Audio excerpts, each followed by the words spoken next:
Chapitre 3. Le mystère de Lauriston Gardens. Cette preuve toute fraîche que les théories de mon compagnon étaient applicables m'ébranla. Du même coup, crut mon respect pour sa puissance d'analyse. Toutefois, je me demandais encore si tout cela n'avait pas été préparé pour m'éblouir. Mais quel intérêt aurait eu Sherlock Holmes à m'en imposer de la sorte? Je le regardai, il avait fini de lire la lettre et ses yeux avaient pris une expression vague, terne, qui marquait chez lui la préoccupation. « Comment diable avez-vous pu deviner cela ?» demandai-je. « Deviner quoi ?» finit-il sans aménité. « Eh bien, qu'il était un sergent de marine en retraite. »« Je n'ai pas de temps à perdre en bagatelles, » répondit-il avec brusquerie avant d'ajouter dans un sourire. « Excusez ma rudesse, vous avez rompu le fil de mes pensées, mais c'est peut-être aussi bien. Ainsi donc, vous ne croyez pas que cet homme était un sergent de marine ? Non, certainement pas. Décidément, l'explication de ma méthode me coûte plus que son application. Si l'on vous demandait de prouver que 2 et 2 font 4, vous seriez peut-être embarrassé. Et cependant, vous êtes sûr qu'il en est ainsi. Malgré la largeur de la rue, j'avais pu voir une grosse encre bleue tatouée sur le dos de la main du gaillard. Cela sentait la mer. Il avait la démarche militaire et les favoris réglementaires. C'était, à n'en pas douter, un marin. Il avait un certain air de commandement et d'importance. Rappelez-vous son port de tête et le balancement de sa canne. En outre, son visage annonçait un homme d'âge moyen, sérieux, respectable. Tous ces détails m'ont amené à penser qu'il était sergent. « C'est merveilleux !» m'écriai-je. « L'enfance de l'art !» dit Holmes, mais d'un air qui me parut trahir sa satisfaction devant ma surprise et mon admiration manifeste. « Tout à l'heure, j'ai dit qu'il n'y avait plus de criminels. J'avais tort à ce qu'il paraît. Voyez plutôt. » Il me lança la lettre apportée par le commissionnaire. « C'est épouvantable !» m'écriai-je après avoir parcouru quelques lignes. « Voilà qui semble en effet sortir de l'ordinaire, » dit-il avec sang-froid. « Auriez-vous l'obligeance de me la relire à haute voix ? Voici la lettre. Cher monsieur Sherlock Holmes, il y a eu une triste affaire au numéro 3 de Lauriston Gardens qui aboutit à Brixton Road. Vers 2 heures du matin, notre agent de service vit une lumière dans la maison. Ce fait éveilla ses soupçons car il s'agit d'une maison inhabitée. Il trouva la porte ouverte et dans la pièce de devant, qui est sans meubles, il découvrit la dépouille mortelle d'un individu bien mis ayant dans sa poche des cartes au nom d'Enoch J. Draper, Cleveland, Ohio, USA. Il n'y a pas eu de vol, il n'y a pas non plus d'indice qui nous révèle la façon dont cet homme a trouvé la mort. On a relevé des traces de sang dans la pièce, mais le cadavre ne porte aucune blessure. Nous ne nous expliquons pas sa présence dans cette maison vide.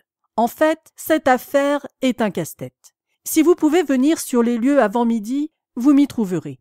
En attendant votre réponse, j'ai laissé tout comme c'était. Si vous ne pouvez pas venir, je vous communiquerai de plus amples détails. Vous m'obligeriez beaucoup en me réservant la faveur de me dire votre opinion. Agréé, cher monsieur, etc. Tobias Gregson. Gregson est le meilleur limier de Scotland Yard, dit mon ami. Lui et Lestrade sont le dessus du panier, ce qui ne veut pas dire qu'ils valent grand-chose. Rapides et énergiques, ils sont en revanche routiniers de façon scandaleuse. Par-dessus le marché, ils travaillent à couteau tiré, jaloux l'un de l'autre comme des vedettes. L'affaire ne manquera pas de piquant si on les lance tous deux sur la piste. Sa tranquillité me renversait. Je m'écriai. Vous n'avez pas un moment à perdre. Faut-il aller vous chercher un fiacre ?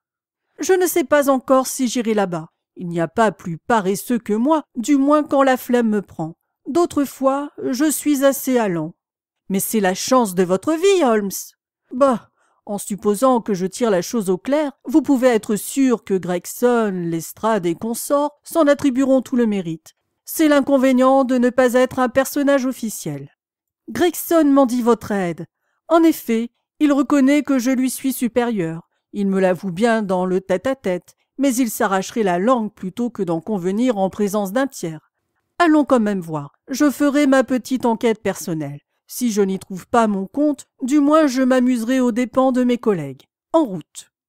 Chez lui succéda soudain à sa flemme un accès d'activité. Il sauta sur son pardessus, puis Prenez votre chapeau, dit-il. Vous voulez bien de moi? Oui, si vous n'avez rien de mieux à faire. L'instant d'après, nous roulions ensemble à une allure vertigineuse vers Brixton Road. La matinée était brumeuse, nuageuse. Le voile brun foncé qui enveloppait le toit des maisons semblait le reflet des rues pleines de boue. Mon compagnon était en verve. Il discourait sur les violons de Crémone, sur les mérites relatifs du Stradivarius et de l'Amati. Quant à moi, je restais silencieux, déprimé par le temps maussade comme par la lugubre affaire où nous nous engagions. À la fin, j'interrompis Holmes en beau milieu de sa dissertation. « Vous ne semblez pas penser beaucoup à l'affaire. »« Faute de données, répondit-il. Chercher une explication avant de connaître tous les faits est une erreur capitale. Le jugement s'en trouve faussé. Vous aurez bientôt vos données, car nous arrivons à Brixton Road. Voici la maison, si je ne me trompe. En effet, conducteur, arrêtez-nous. Nous en avions encore pour une centaine de mètres, mais il insista pour descendre tout de suite. Nous fîmes à pied le reste du chemin. Le numéro 3 de Lauriston Gardens offrait un aspect sinistre et menaçant. C'était une des 4 maisons qui se dressaient en retrait à quelque distance de la rue. 2 d'entre elles étaient habitées, les 2 autres étaient vides. La dernière avait 3 rangées de fenêtres sans rideaux, mélancoliques, nues, désolées. Ici et là, sur les vitres sales, s'étalait un écriteau « à louer ». Un petit jardin parsemé de touffes de plantes malingres séparait chaque maison de la rue. Il était traversé par une allée étroite de couleur jaunâtre, mélange d'argile et de gravier. La pluie tombée pendant la nuit avait tout détrempé. Le jardin était bordé par un mur de briques haut d'1 mètre et muni d'une balustrade en bois. À ce mur était adossé un robuste agent de police entouré d'un petit groupe de badauds qui allongeaient le cou et écarquillaient les yeux dans le vain espoir de surprendre quelque chose de l'enquête menée à l'intérieur. Je m'étais imaginé que Sherlock Holmes s'engouffrerait dans la maison pour se plonger aussitôt en plein mystère. Au contraire, il prit un air insouciant qui, en la circonstance, frisait l'affectation. Nonchalamment, il arpenta le trottoir, effleurant du regard le sol, le ciel, les maisons d'en face, la balustrade. Puis il descendit l'allée, ou plutôt la bordure d'herbe qui longeait l'allée, les yeux rivés au gazon. Il s'arrêta à 2 reprises. Une fois, je l'entendis pousser un cri de joie. Le sol humide et argileux avait conservé les empreintes de plusieurs pas. Mais comme les policiers, dans leurs allées et venues, l'avaient foulé tant et plus, je ne pouvais m'expliquer que mon compagnon pût encore en espérer quelque révélation. Toutefois, je savais que là où moi je n'apercevais rien, lui distinguait une foule de choses. Il m'avait déjà donné une preuve extraordinaire de l'acuité de son regard. À la porte d'entrée, un homme de haute taille nous accueillit. Il avait un visage blafard et des cheveux couleur de lin. Il tenait à la main un calepin. Il se précipita et serra avec reconnaissance la main de mon compagnon. « C'est vraiment chic à vous d'être venu, dit-il. J'ai laissé tout intact. »« À part le jardin, répondit mon ami en désignant l'allée. Un troupeau de bisons n'aurait pas fait plus de dégâts. J'espère que vous avez pris la précaution d'examiner le terrain avant d'autoriser vos hommes à le piétiner. »« C'est que j'ai eu beaucoup de choses à faire là-dedans, répondit évasivement le détective. Mon collègue, M. Lestrade, est sur les lieux. J'avais pensé qu'il s'en chargerait. Holmes me jeta un coup d'œil, puis relevant les sourcils. « Quand 2 hommes tels que vous et Lestrade sont sur le même terrain, dit-il ironiquement, que reste-t-il à faire à un 3e ?» Gregson se frotta les mains, content de lui-même. « J'estime que nous avons fait tout ce qui était en notre pouvoir, répondit-il. Mais c'est un cas étrange et je connais votre goût pour ce genre d'affaires. Vous n'êtes pas venu en fiacre ? Demanda Sherlock Holmes. Non. Et Lestrade ? Non plus. Alors allons voir la chambre. Sur cette conclusion inattendue, il pénétra à grands pas dans la maison, suivi de Gregson étonné. Un petit corridor au plancher nu et poussiéreux conduisait à la cuisine et à l'office. À gauche et à droite, il y avait 2 portes. L'une était apparemment fermée depuis plusieurs semaines, l'autre donnait sur la salle à manger, la pièce même où s'était accompli le crime. Holmes y pénétra et je le suivis, non sans appréhension. C'était une grande chambre carrée que l'absence de tout meuble agrandissait encore. Un papier vulgaire tendait les murs souillés de taches d'humidité. Par places, il pendait en longues déchirures qui laissaient à découvert le plâtre jaune. En face de la porte était une cheminée prétentieuse. À un bout de la tablette en faux marbre blanc, on avait planté une bougie rouge. L'unique fenêtre, très sale, filtrait une lueur trouble et incertaine qui faisait apparaître gris foncé toutes les choses, du reste ensevelies sous une épaisse couche de poussière. Ces détails, je les observai un peu plus tard. Mon attention fut d'abord captée par la forme humaine sinistrement immobile qui gisait sur le parquet. Grand ouvert, les yeux vides regardaient avec fixité le plafond d'étain.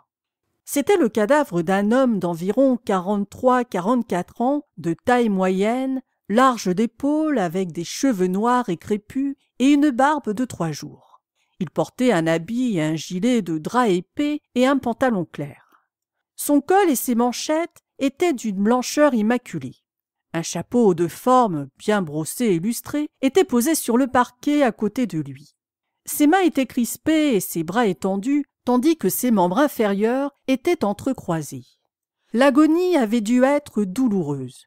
Son visage rigide conservait une expression d'horreur, je crus y lire de la haine aussi.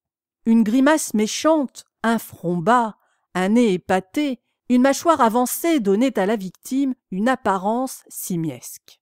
Sa posture insolite, recroquevillée, accusait encore davantage cette ressemblance. Il m'a été donné de voir la mort sous bien des aspects, mais elle ne m'est jamais apparue plus effroyable que dans cette maison macabre qui donnait sur l'une des artères principales de la banlieue de Londres. Lestrade, mince de taille, la mine chafouine, se tenait près de la porte, il nous salua. « Cette affaire fera sensation, dit-il. Elle passe tout ce que j'ai vu, et pourtant je ne suis plus un nouveau-né. » « Toujours pas d'indice » s'enquit Gregson. « Toujours pas » répondit Lestrade en écho. Sherlock Holmes s'approcha du corps. Il s'agenouilla et l'examina attentivement. « Vous êtes sûr qu'il n'a pas été blessé ?» demanda-t-il en montrant du doigt alentour des caillots et des éclaboussures de sang. « Absolument !» s'éclamèrent ensemble les 2 détectives. « Il faut donc que ce sang appartienne à un autre individu, au meurtrier si meurtre il y a. Cela me rappelle les circonstances qui ont accompagné la mort de Van Jansen à Utrecht en 1834. Vous souvenez-vous de cette affaire, Gregson ? Non, je ne m'en souviens pas. Eh bien, informez-vous, vous ne perdrez pas votre temps. Il n'y a rien de nouveau sous le soleil. Tout ce qui est a déjà été. » Tandis que Sherlock Holmes parlait, ses doigts agiles voltigeaient ici, là, partout. Il palpait, pressait, déboutonnait, fouillait. Entre-temps, ses yeux avaient l'air lointain que j'avais déjà remarqué. L'examen fut fait avec une minutie qu'on n'aurait pas soupçonnée tant il avait été rapide. Pour finir, il flaira les lèvres du mort, puis jeta un coup d'œil sur les semelles de ses chaussures vernies. « On ne l'a pas changé de place ?» demanda-t-il. « On l'a remué seulement pour l'examiner. »« Vous pouvez le porter à la morgue, » dit Sherlock Holmes. « Il ne peut plus rien m'apprendre. » Gregson avait à sa disposition une civière et 4 hommes. Ceux-ci arrivèrent à son appel. Ils soulevèrent le cadavre et l'emportèrent. Au moment où on l'enlevait, une bague tomba avec un son clair et roula sur le parquet. Lestrade s'en saisit et l'examina l'air perplexe. « Il y a une femme ici !» s'exclama-t-il. « C'est l'alliance d'une femme. » Pour nous faire voir l'objet tout en parlant, il l'avait posé sur la paume de sa main. Nous fîmes cercle autour de lui, tout yeux. Ce petit anneau en or avait, à n'en pas douter, orné jadis le doigt d'une mariée. « Ceci complique les choses, » dit Gregson. « Elles étaient pourtant assez compliquées comme ça. »« N'en sont-elles pas plutôt simplifiées ?» dit Holmes. « Rien ne sert de rester les yeux fixés sur la bague. Qu'est-ce que vous avez trouvé dans les poches de la victime ?»« Tout est là, » répondit Gregson, pointant du doigt des objets en tasse sur la dernière marche de l'escalier. Une montre en or, numéro 87163, par Barreau de Londres. Une chaîne giletière en or très lourde et très solide. Une bague d'or avec une devise maçonnique. Une épingle d'or à tête de bouledogue avec des yeux en rubis. Un porte-quart en cuir de Russie contenant des cartes d'Enoch J. Dreber de Cleveland auxquelles correspondent les initiales E.J.D. du linge. Pas de bourse, mais de l'argent. 7 livres 13 shillings. Il y a encore une édition de poche du Décaméron portant sur la feuille de garde le nom de Joseph Stangerson. Et enfin, 2 lettres. L'une est adressée à Eugie Dreber et l'autre à ce Joseph Stangerson. À quelle adresse? American Exchange, Strand, poste restante. Les 2 lettres proviennent de la compagnie de navigation à vapeur Guillon et il est question du départ de leur bateau de Liverpool. Il est clair que ce malheureux se disposait à repartir pour New York. Avez-vous fait des recherches au sujet de ce Stangerson? Immédiatement, dit Gregson. J'ai envoyé des avis à tous les journaux et un de mes hommes est allé à l'American Exchange. Il n'est pas encore revenu. Avez-vous câblé à Cleveland? Ce matin même. Comment avez-vous rédigé votre demande? Nous avons tout simplement exposé les circonstances et dit que nous accueillerions avec reconnaissance tout renseignement pouvant nous être utile. Vous n'avez pas insisté sur un renseignement capital? Stangerson, j'ai demandé qui il est.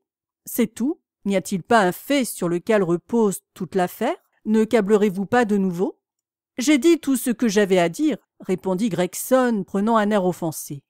Sherlock Holmes rit sous cape. Il s'apprêtait à faire une observation quand Lestrade, il était rentré dans la chambre tandis que nous en causions dans le vestibule, réapparut sur la scène en se frottant les mains avec suffisance. « Monsieur Gregson, dit-il, je viens de découvrir une chose de la plus grande importance. Il serait passé inaperçu si je n'avais pas examiné soigneusement les murs. » Les yeux du petit homme jetaient des étincelles.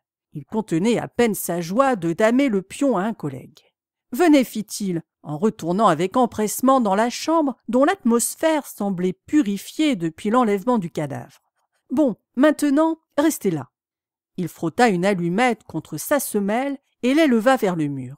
« Regardez » s'écria-t-il triomphalement. J'avais remarqué que le papier s'était décollé par endroits. Dans ce coin de la chambre, un grand morceau décollé laissait à découvert un carré de plâtre jaune. En travers de cet espace nu, on avait griffonné en lettres de sang ce seul mot « Rache ».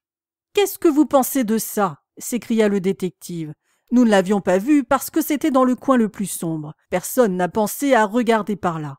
L'assassin a écrit avec son propre sang. Voyez cette traînée qui a dégouliné le long du mur. En tout cas, toute hypothèse de suicide se trouve écartée désormais. Et pourquoi avoir choisi ce coin, je vais vous le dire. Vous voyez cette bougie sur la cheminée? Elle était allumée. Ce coin qui est maintenant dans la partie la plus obscure se trouvait alors dans la plus éclairée. « Et quel sens prêtez-vous à votre trouvaille » demanda Gregson d'un ton dédaigneux. « Quel sens? Eh bien, on allait écrire Rachel, mais on a été dérangé. Retenez ce que je vous dis. Quand on aura éclairci cette affaire, on saura qu'une femme prénommée Rachel était dans le coup. Riez, riez, monsieur Sherlock Holmes. Vous pouvez être brillant et astucieux, mais à la fin, on s'apercevra que le vieux limier est encore le meilleur. Je vous demande bien pardon, dit mon compagnon qui avait irrité le petit homme en pouffant de rire. Sans conteste, le mérite de cette découverte vous revient comme vous le dites. Tout prouve que l'inscription a été faite par l'autre acteur du crime. Je n'ai pas encore eu le temps d'examiner cette chambre, mais si vous m'y autorisez, je vais le faire à présent. Tout en parlant, il sortit brusquement de sa poche un mètre en ruban et une grosse loupe ronde. Muni de ces 2 instruments, il trotta sans bruit dans la pièce. Il s'arrêtait, il repartait, de temps à autre il s'agenouillait, et même une fois il se coucha à plat ventre. Il semblait avoir oublié notre présence. Il monologuait sans cesse à mi-voix. C'était un feu roulant ininterrompu d'exclamations, de murmures, de sifflements et de petits cris d'encouragement et d'espoir. Il me rappelait invinciblement un chien courant de bonne race et bien dressé qui s'élance à droite puis à gauche à travers le hallier et qui, dans son énervement, ne s'arrête de geindre que lorsqu'il retrouve la trace. Pendant plus de 20 minutes, Holmes poursuivit ses recherches.